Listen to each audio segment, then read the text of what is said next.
E aprove o Senhor que eu pudesse compartilhar com vocês uma breve reflexão, depois de uma mensagem tão bela como essa.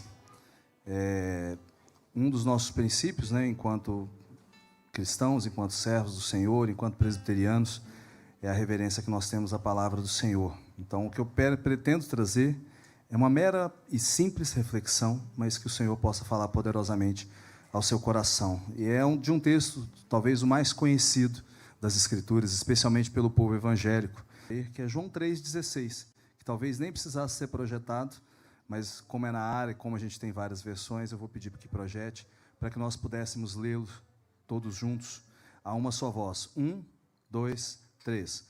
Porque Deus amou o mundo de tal maneira que deu seu Filho unigênito, para que todo aquele que nele crê não pereça, mas tenha a vida.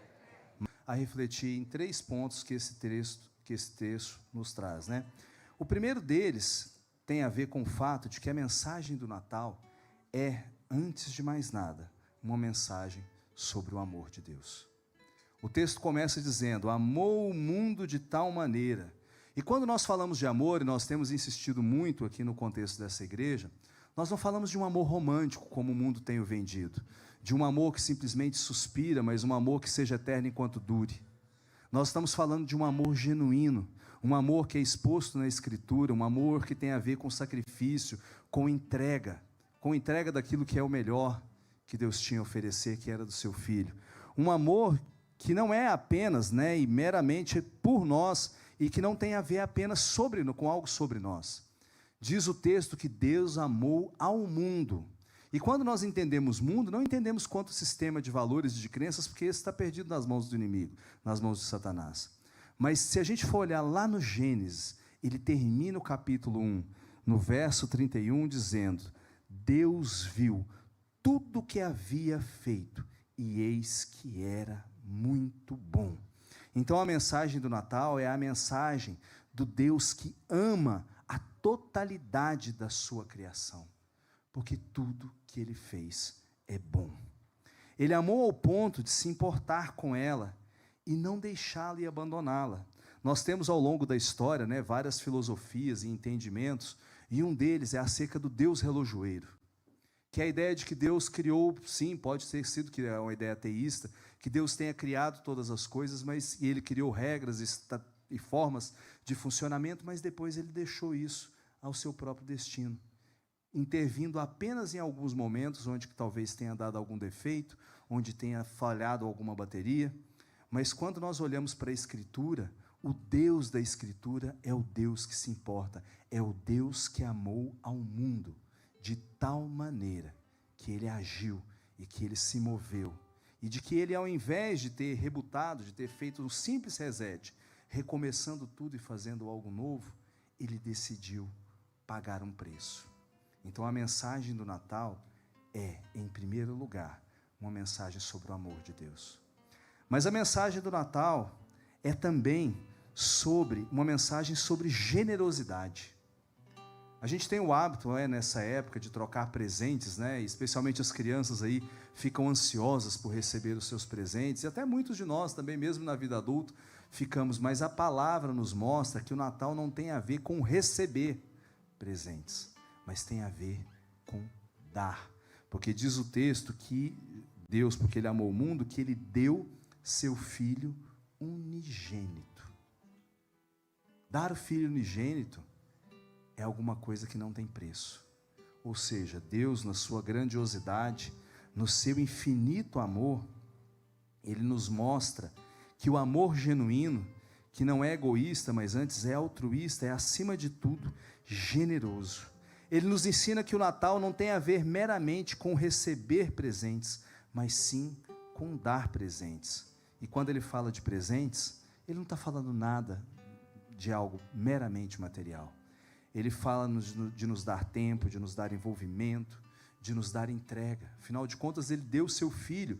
E quando a gente pensa, a gente pensa que Jesus foi dado apenas para a questão da morte, embora ela tenha sido que nos redimiu, mas Jesus, ele se deu enquanto vida. Diz que o Verbo se fez carne e habitou entre nós, e nós vimos a sua glória, glória como do unigênito do Pai. E diz que ainda ele se esvaziou da sua glória. E ao se esvaziar da sua glória, ele se humilhou de tal forma, porque aquele que era infinito, atemporal, imortal, onipotente, onipresente, se tornou alguém de carne e osso. Alguém que se submeteu a uma manjedoura. Alguém que se submeteu a ter fraldas trocadas, a ter que aprender a urinar, a defecar. Alguém que aprendeu a ter que andar e cair e levantar. Eu não sei para você, mas para isso para mim me dá uma dimensão muito maior do quão generoso é Deus por amor a esse mundo que Ele criou. Essa dúvida aqui de óculos, põe óculos, tira óculos, é complicado. Eu fiz o favor de quebrar o meu multifocal. Então, se eu olho para cá sem o óculos, eu não enxergo. Se eu olho para vocês, eu também não enxergo com ele. Então, essa mensagem, que é uma mensagem de generosidade, ele nos chama a, de forma prática, nos atentarmos às necessidades daqueles que estão ao nosso redor. Afinal, o próprio Senhor Jesus, ele nos diz que a verdadeira religião está em cuidar do órfão e da viúva. Nós estávamos hoje pela manhã terminando a nossa sala de estudo bíblico, no estudo de Romanos, e uma das coisas que nós conversamos no final é que a vida cristã é uma vida que ela é sim feita de leitura, de estudo, de doutrina, de fé, mas que ela também é feita de vida na prática, de vida na vida uns dos outros. Então o cristão, o chamado para nos parecermos com Cristo, que ele vem dessa mensagem de Natal, é um chamado para que nós sejamos generosos com quem está ao nosso redor, generosos com as pessoas que nos abordam nas ruas, mesmo que às vezes nos pareça chato, nos constranja, generosos com a nossa própria família, generosos com a nossa família da fé, generosos com todos aqueles que estão ao nosso redor. Mas nem só de flores vive a mensagem do Natal. Ela é uma mensagem muito bela, ela é uma mensagem que, via de regra, ela enche os nossos corações de esperança. Mas João 3,16 nos traz a realidade que ela também é uma mensagem de advertência. Diz o texto lá em 3 João 16 que para que todo aquele que nele crê não pereça.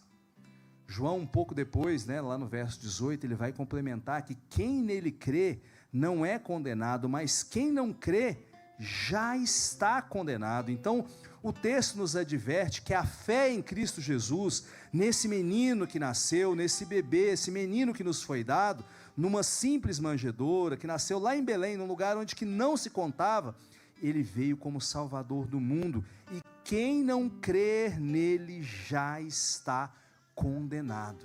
Então eu queria te dar essa advertência. Se algum dia da sua jornada você ainda não parou para entregar a sua vida a Cristo, para reconhecer que Ele veio, que Ele se encarnou e morreu pelos seus pecados, eu quero te dar essa notícia, essa advertência. Você não será condenado, você já está condenado.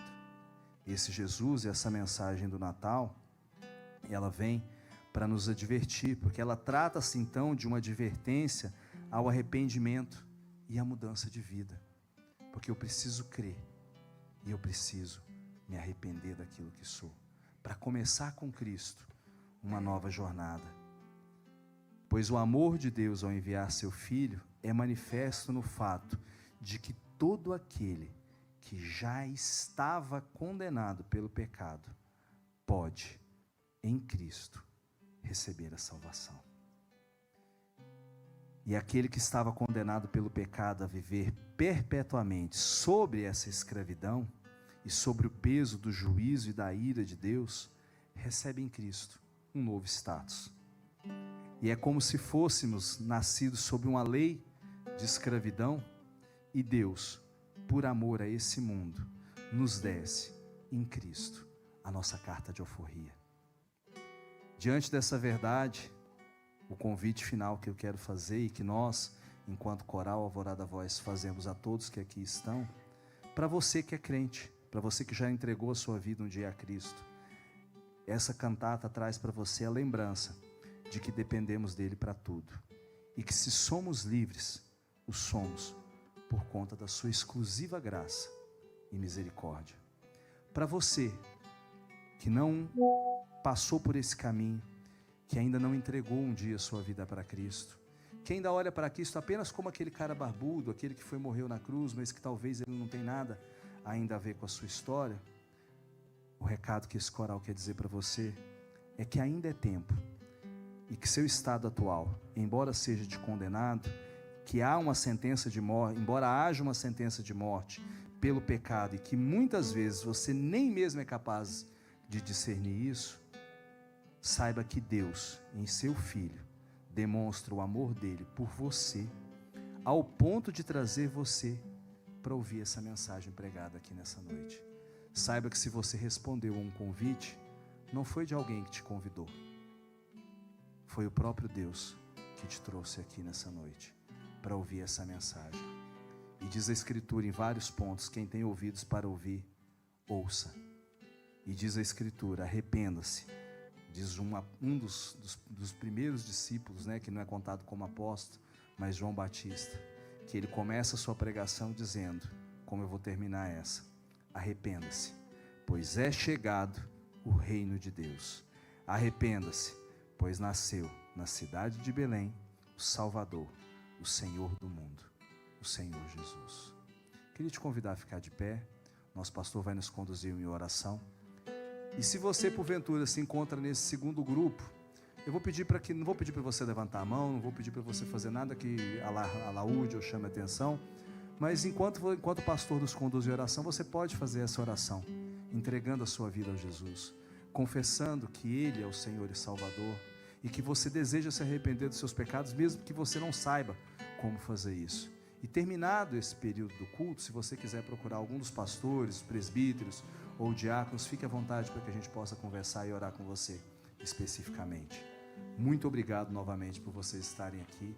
Obrigado ao Senhor pelo prazer e pelo privilégio de podermos estar aqui enquanto corpo, enquanto missão, enquanto adoradores, pessoas que foram chamadas e vocacionadas por Ele para isso. Amém?